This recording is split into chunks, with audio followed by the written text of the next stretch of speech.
এত সুন্দর একটা পরিবেশ আসলে না দেখলে বুঝতে পারবেন না। আমাদের শেষ ঠিকানা এখানেই, সবাইকে আসতে হবে। ভালো লাগার মতো একটা পরিবেশ।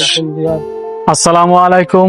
আমি এখন বর্তমানে আছি কুমিল্লা মুরাদনগর 1 নং শ্রীকাল ইউনিয়ন, চন্দ্রনাইল ও সাহেবনগর ঈদগাহে।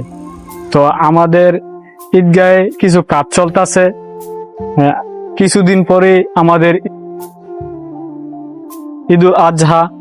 এই ঈদুল আজহা উপলক্ষে আমাদের যে ঈদের নামাজ, এই নামাজের কাতার সোজা করার জন্য আমাদের ঈদগাহে দাগগুলা দেওয়া হইতাছে খুব সুন্দরভাবে। আজকে আমাদের ঈদগাহে কাজ করতেছে মুর্শিদ কাকা আর লিটন ভাই।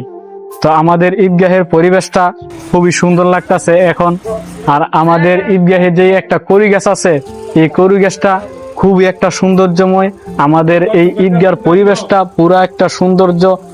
এই কড়ি গাছটা অনেক সুন্দর লাগতেছে এবং নতুন পাতা মেলছে গাছে, খুবই সুন্দর। আমাদের এই ঈদগাহটা যে একটা পরিস্থিতিতে আছে, সাথে কবরস্থান, এর সাথে মাদ্রাসা, আবার এর সাথেই মেন রোড। খুবই সুন্দর একটা পরিবেশ আমাদের এই ঈদগার পরিবেশটা। মাশাআল্লাহ, অনেক সুন্দর লাগতেছে এখন বর্তমানে। আর এই দাগগুলা দেওয়া হইতাছে, দাগগুলা পুরা কমপ্লিট হলে আরো সুন্দর লাগবে ইনশাল্লাহ, আমরা আশা করি। আমার পিছনে দেখতে পাচ্ছেন আমাদের কবরস্থানটা। তো এখানে আমাদের অনেক আত্মীয় স্বজন শুয়ে আছে। আমাদেরও একদিন মৃত্যুর ডাক চলে আসবে, আমাদেরও এখানে আসতে হবে। দেশে এবং দেশের বাহিরে যারা আছেন প্রবাসে, সবাই আত্মীয় স্বজনের জন্য দোয়া করবেন, এই কবরবাসীদের জন্য। এই রমজান মাসে আল্লাহ যেন তাদের সকলের গুনাহ যেন মাফ করে দেয়। তো আমাদের ঈদগাহটা খুব সুন্দর একটা পরিবেশে, আলহামদুলিল্লাহ ভালো একটা কাজ চলতেছে। আশা করি আরো ভবিষ্যতে আরো ভালো হবে ইনশাল্লাহ।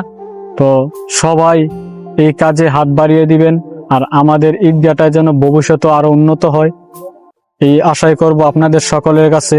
আসসালামু আলাইকুম। সবাই ভালো থাকবেন, সুস্থ থাকবেন।